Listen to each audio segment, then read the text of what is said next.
नमस्कार दोस्तों। तो स्वागत है आप सभी का कोहली क्लासेज में। तो आज हम लोग देखेंगे एनसीईआरटी सीरीज में क्लास 8 का चैप्टर नंबर 9 महिलाएं, जाति एवं सुधार। ये हमारा आज का हो गया टॉपिक।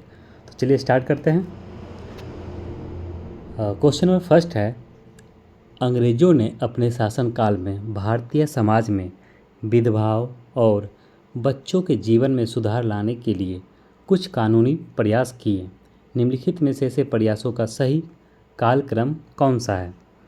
तो कौन सा हो जाएगा? तो देखिए, सबसे पहले जो आया था वो सती प्रथा पर रोक।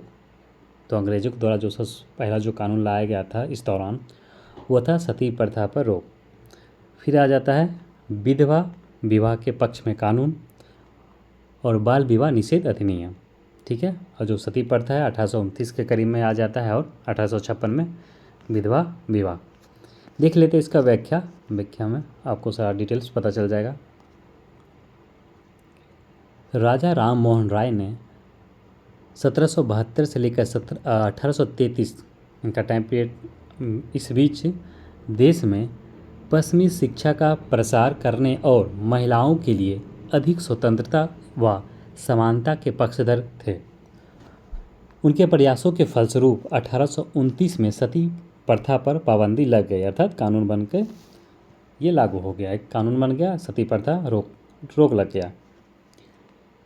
और देखिए, प्रसिद्ध समाज सुधारक ईश्वर चंद्र विद्यासागर के प्रयासों से 1856 में विधवा विवाह के पक्ष में कानून पारित किया गया और विद्यासागर ने कलकत्ता में लड़कियों के लिए स्कूल भी खोला। इसके अतिरिक्त विधवा विवाह के समर्थन में मद्रास प्रेसिडेंसी के तेलुगु भाषी इलाकों में बेरेसलिंगम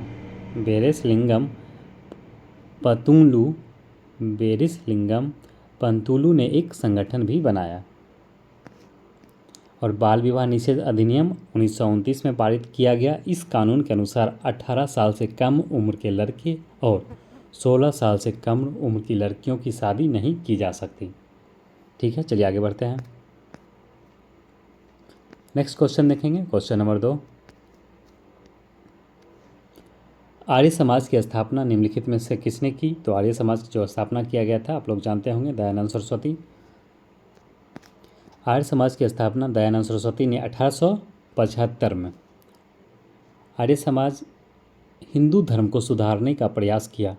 आर्य समाज के संस्थापक स्वामी दयानंद ने भी विधवा विवाह का समर्थन किया और 19वीं सदी के आखिरी हिस्से में आर्य समाज द्वारा महिलाओं की स्थिति सुधारने के प्रयासों के क्रम में पंजाब में लड़कियों के लिए स्कूल भी खोले।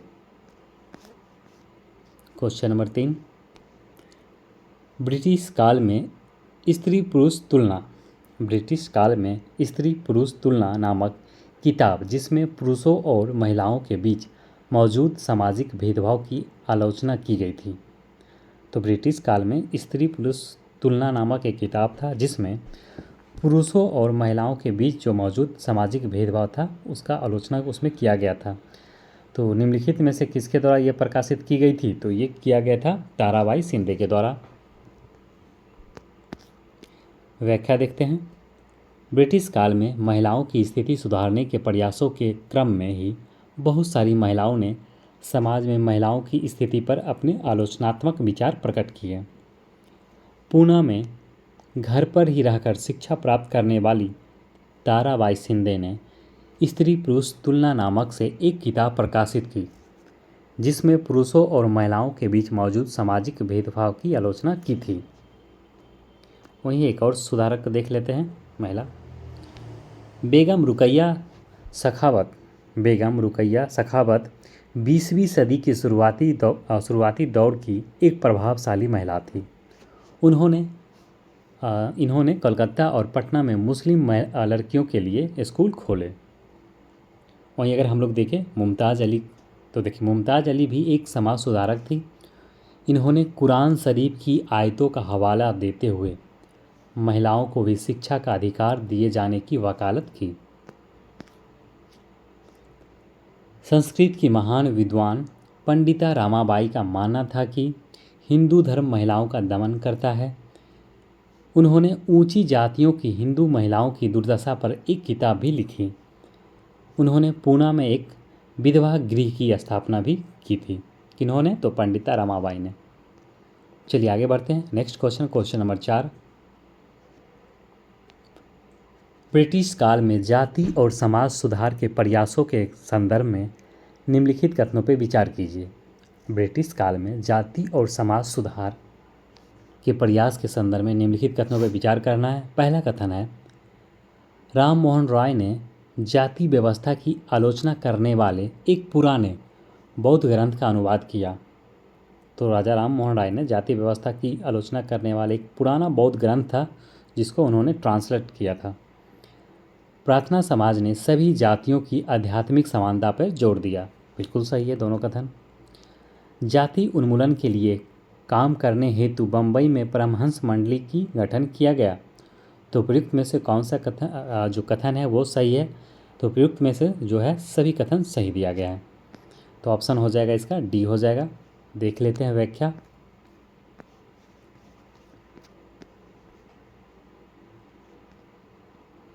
उपर्युक्त सभी कथन सही है। ब्रिटिश काल में जाति और समाज सुधार के अनेक प्रयास किए गए।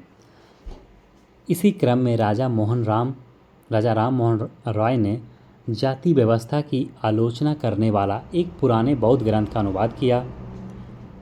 प्रार्थना समाज भक्ति परंपरा का समर्थक था जिसमें सभी जातियों की आध्यात्मिक समानता पर जोर दिया गया था।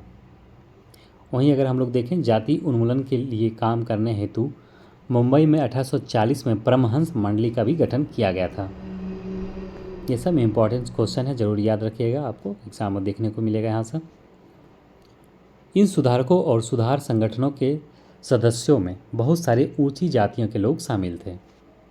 ठीक है, चलिए आगे देखते हैं। क्वेश्चन नंबर 5 देखेंगे। निम्नलिखित युग्मों पर विचार कीजिए। तो देखिए इधर समुदाय दे दिया है और इधर आपका दे दिया है वो कौन सा क्षेत्र में थे, अर्थात किस राज्य का है। तो मदिगा समुदाय जो है आंध्र प्रदेश का, बिल्कुल सही है। महार समुदाय महाराष्ट्र और दुबला समुदाय असम, नहीं ये गलत है, गुजरात का है दुबला समुदाय। तो उपर्युक्त युग्मों में से कौन सा युग्म सुमेलित है? तो पहला और दूसरा, केवल पहला और जो दूसरा युग्म है वो सही सुमेलित दिया गया, बाकी तीसरा गलत है। मदिगा आंध्र प्रदेश में एक महत्वपूर्ण अछूत जाति रही था। मदिगा को अछूत जाति कहा जाता था। ये लोग पशुओं के शवों को साफ करने, चमड़े तैयार करने और चप्पल जूतियाँ सीने में माहिर थे। मदिगा समुदाय दक्षिण भारत के अन्य राज्यों जैसे तेलंगाना, कर्नाटक, महाराष्ट्र तथा तमिलनाडु में भी बसते हैं। आगे देखेंगे। महार समुदाय महाराष्ट्र और आसपास के राज्यों में रहता है। यह महाराष्ट्र में अनुसूचित जातियों का सबसे बड़ा समुदाय है। इस समुदाय के लोग अछूत माने जाते थे। जातिगत सुधार आंदोलनों के बड़े नेताओं में से एक doctor B R Ambedkar Mahar समुदाय से ही थे। वहीं अगर हम लोग देखें दुबला समुदाय के बारे में, तो देखिए दुबला समुदाय गुजरात में वास करता है। इस समुदाय के लोग ब्रिटिश काल में सवर्ण जमींदारों के यहाँ मजदूरी करते थे। Question number 6। ब्रिटिश काल में न्याय और समानता। ब्रिटिश काल में न्याय और समानता के लिए हुए प्रयासों के संदर्भ में निम्नलिखित कथनों में से कौन सा सही नहीं है? इसमें से पूछ रहा कौन सा सही नहीं है। जाति भेदभाव के विरुद्ध घासीदास ने दक्षिण भारत में सतनामी आंदोलन शुरू किया। तो जातीय भेदभाव के विरुद्ध घासीदास ने दक्षिण भारत नहीं मध्य भारत में सतनामी आंदोलन शुरू किया था। ये तो आपका गलत हो गया पहला। पूर्वी बंगाल में हरिदास ठाकुर के मतुआ पंथ ने निम्न जातियों चंडाल काश्तकारों के बीच काम किया। ये सही है, ये आपका कथन गलत है, ये सही है। सत्यशोधक समाज नामक संगठन ने जातीय समानता के समर्थन में मुहिम चलाई। तो जो दूसरा और जो तीसरा कथन है वो दोनों सही है, जबकि पहला कथन गलत है। और नीचे दिए गए कोड का सही सहायता से उत्तर चयन करना है, चुनना है। तो देखिए इसमें पूछा क्या गया था, तो इसमें से गलत कथन पूछा गया। तो जो पहला है कथन वो गलत है, केवल पहला जो गलत है, बाकी दूसरा जो तीसरा वो सही है।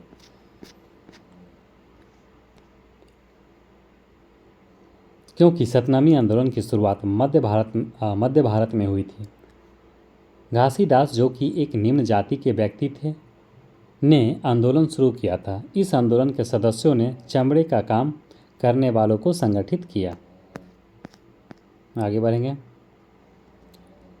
पूर्वी बंगाल में हरिदास ठाकुर के मथुआ पंथ ने निम्न जाति के चंडाल काश्तकारों के बीच काम किया, अतः जो दूसरा कथन है वो सही है। हरिदास ने जाति व्यवस्था को सही ठहराने वाले ब्राह्मणवादी ग्रंथों पर सवाल उठाए। एझावा निम्न जाति के श्री नारायण गुरु ने अपने लोगों के बीच एकता का आदर्श रखा। वहीं आगे देखते हैं हम लोग। निम्न जाति नेताओं में ज्योतिबा राव फूले, जिनका जन्म 1827 में हुआ था, सबसे मुखर नेताओं में से एक थे।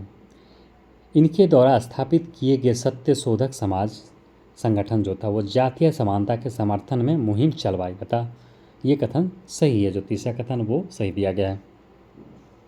गुलामगिरी नामक है ये भी, जो गुलामगिरी नामक पुस्तक ये ज्योतिबा फूले के द्वारा ही लिखा गया था 1873 में। 1873 में ज्योतिराव फूले ने गुलामगिरी अर्थात गुलामी नामक किताब लिखी। इससे लगभग 10 साल पहले अमेरिकी गृह युद्ध हो चुकी थी। तो अमेरिका में इससे पहले जो गृह युद्ध है वो सिविल राइट्स हो चुका था 10 साल पहले ही, किताब लिखने से पहले, जिसके फलस्वरूप अमेरिका में दास प्रथा खत्म कर दी गई। फूले ने यह पुस्तक उन सभी अमेरिकियों को समर्पित किया जिन्होंने गुलामों को मुक्ति दिलाने के लिए संघर्ष किया। 19वीं सदी के आखिरी हिस्से में ज्योतिराव फूले द्वारा महिलाओं की स्थिति सुधारने के प्रयास के क्रम में महाराष्ट्र में लड़कियों के लिए स्कूल भी खोले गया। चलिए आगे बढ़ेंगे। क्वेश्चन नंबर देखेंगे 8। ब्रिटिश काल में गैर ब्राह्मण आंदोलन से संबंधित ईवी रामास्वामी के संदर्भ में निम्नलिखित कथनों पर विचार कीजिए। इन्हें पेरियार नाम से भी जाना जाता है। स्वाभिमान आंदोलन की शुरुआत इन्होंने ही की। ये हिंदू वेद पुराणों के कट्टर आलोचक थे। बिल्कुल सही है, तीनों इसमें से कथन सही दिया गया, जिसका हो जाएगा ऑप्शन नंबर डी। देख लेते थोड़ा व्याख्या। ब्रिटिश काल में गैर ब्राह्मण आंदोलन 20वीं सदी के आरंभ में शुरू हुआ। पेरियार के नाम से प्रसिद्ध ईवी रामास्वामी नायकार ने अछूतों के हित को ध्यान में रखते हुए स्वाभिमान आंदोलन शुरू किया। पेरियार उस समय के एक महान दलित नेता थे। पेरियार हिंदू वेद पुराणों के कट्टर आलोचक थे। खास तौर से मनु द्वारा रचित संहिता, भागवत गीता और रामायण के भी वे कटु आलोचक थे। क्वेश्चन नंबर 9 देखेंगे। निम्नलिखित युग्मों पर विचार कीजिए। ब्रह्म समाज और यंग बंगाल और रामकृष्ण मिशन। तो ब्रह्म समाज उपनिषदों में विश्वास, यंग बंगाल महिलाओं के लिए शिक्षा की मांग, रामकृष्ण मिशन समाज सेवा और निस्वार्थ श्रम के जरिए मुक्ति के लक्ष्य पर जोर। तो उपयुक्त में से कौन सा कथन सही है? तो उपयुक्त में से सभी कथन सही है, बिल्कुल सही है। राजा राम मोहन रॉय के संगठन ब्रह्म सभा का नाम ही बाद में ब्रह्म समाज पड़ा। यह संस्था सभी प्रकार की मूर्ति पूजा और बलि के विरुद्ध थी और इसके अनुयायी उपनिषदों में विश्वास रखते थे। इसके सदस्यों को अन्य धार्मिक प्रथाओं या परंपराओं की आलोचना करने का अधिकार नहीं था। मतलब किसी और के बारे में इंटरफेयर करने को इसमें इजाज़त नहीं दिया गया था, किसी अन्य धर्म के बारे में। लेकिन जो हिंदू धर्म में जो बुराई था उसी को लेकर ये लोगों ने अपना मुहिम चलाया कि हमें पहले अपना धर्म को सुधारना चाहिए, तब जाके किसी दूसरे पे उंगली उठाएंगे। इसका यही मतलब हुआ। चलिए आगे बढ़ते हैं। वहीं अगर हम लोग बात करें यंग बंगाल मूवमेंट की शुरुआत हेनरी लुई विवियन डेरोजियो ने की। वे 1820 में हिंदू कॉलेज कलकत्ता में अध्यापक थे। इस मूवमेंट में उनके विद्यार्थियों ने परंपराओं और रीति रिवाजों पर उंगली उठाई, महिलाओं के लिए शिक्षा की मांग की और सोच व अभिव्यक्ति की स्वतंत्रता के लिए अभियान भी चलाया। रामकृष्ण मिशन का नाम स्वामी विवेकानंद के गुरु रामकृष्ण परमहंस के नाम पर रखा गया। यह मिशन समाज सेवा और निस्वार्थ श्रम के जरिए मुक्ति के लक्ष्य पर जोर देता है। निम्नलिखित युग्मों पर विचार कीजिए। वेद समाज, अलीगढ़ आंदोलन, सिंह सभा आंदोलन। उपर्युक्त युग्मों में से कौन सा युग्म सही नहीं है? इसमें से पूछा गया कौन सा सही नहीं है। तो वेद समाज के बारे में बोला जा रहा है, ईश्वर के अस्तित्व में विश्वास नहीं। अलीगढ़ आंदोलन पूर्ण इस्लामिक शिक्षा। सिंह सभा आंदोलन सिखों का सुधारवादी संगठन। तो इसमें से मात्र जो सही है ऑप्शन तीसरा सही है, बाकी पहला दूसरा गलत है। और इसमें पूछा भी गया है सही नहीं है, तो पहला और जो दूसरा है वो सही नहीं है। अब क्यों सही नहीं है देखते हैं आगे। वेद समाज की स्थापना मद्रास अर्थात चेन्नई में 1864 में हुई। यह ब्रह्म समाज से प्रेरित था। इसने जातिगत भेदभाव को समाप्त करने और विधवा विवाह तथा महिला शिक्षा को प्रोत्साहित करने के लिए काम किया। इसके सदस्य एक ईश्वर के अस्तित्व में विश्वास रखते थे। इन्होंने रूढ़िवादी हिंदुत्व के अंधविश्वासों और अनुष्ठानों की सख्त निंदा की। वहीं अलीगढ़ आंदोलन की बात करें तो अलीगढ़ आंदोलन की शुरुआत सर सैयद अहमद खां के नेतृत्व में अलीगढ़ अर्थात उत्तर प्रदेश से हुई। सैयद अहमद खां द्वारा 1875 में अलीगढ़ में खोले गए मोहम्मडन एंग्लो ओरिएंटल कॉलेज को ही बाद में अलीगढ़ मुस्लिम यूनिवर्सिटी अर्थात जो अलीगढ़ मुस्लिम विश्वविद्यालय के नाम से जाना गया। यहाँ मुसलमानों को पश्चिमी विज्ञान के साथ साथ विभिन्न विषयों की आधुनिक शिक्षा दी जाती थी। अलीगढ़ आंदोलन का शैक्षणिक सुधारों के क्षेत्र में गहरा प्रभाव रहा है। आगे बढ़ेंगे। सिखों के सुधारवादी संगठन के रूप में सिंह सभाओं की स्थापना 1873 में अमृतसर से शुरू हुई थी। बाद में 1879 में लाहौर में भी सिंह सभा का गठन किया गया था। इन सभाओं ने सिख धर्म को अंधविश्वासों, जातीय भेदभाव और ऐसे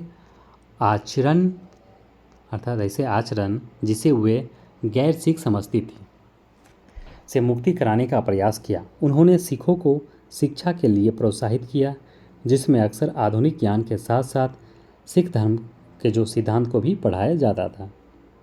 चलिए नेक्स्ट आगे देखते हैं। क्वेश्चन नंबर 11, प्रार्थना समाज के संदर्भ में निम्नलिखित कथनों पर विचार कीजिए। पहला कथन है, इसकी स्थापना मुंबई में की गई।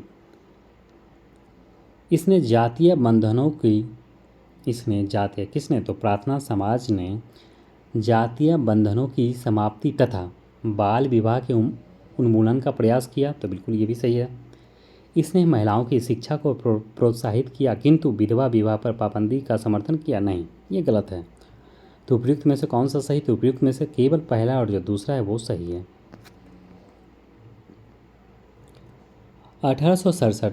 1867 में मुंबई में स्थापित प्रार्थना समाज ने जातीय बंधनों की खत्म करने और बाल विवाह उन्मूलन के लिए प्रयास किए। अतः कथन पहला और जो दूसरा सही है।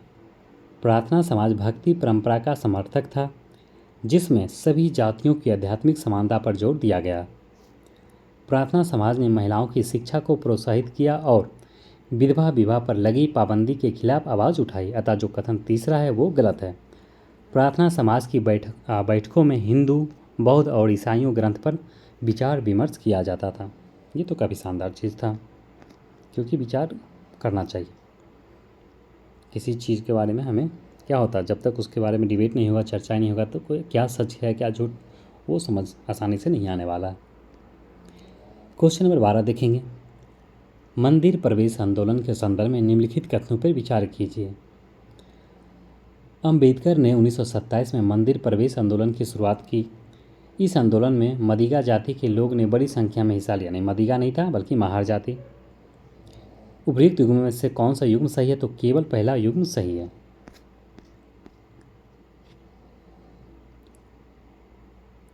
सन 1927 में अम्बेडकर ने मंदिर प्रवेश आंदोलन शुरू किया, जिसमें महार जाति के लोग ने बड़ी संख्या में हिस्सा लिया।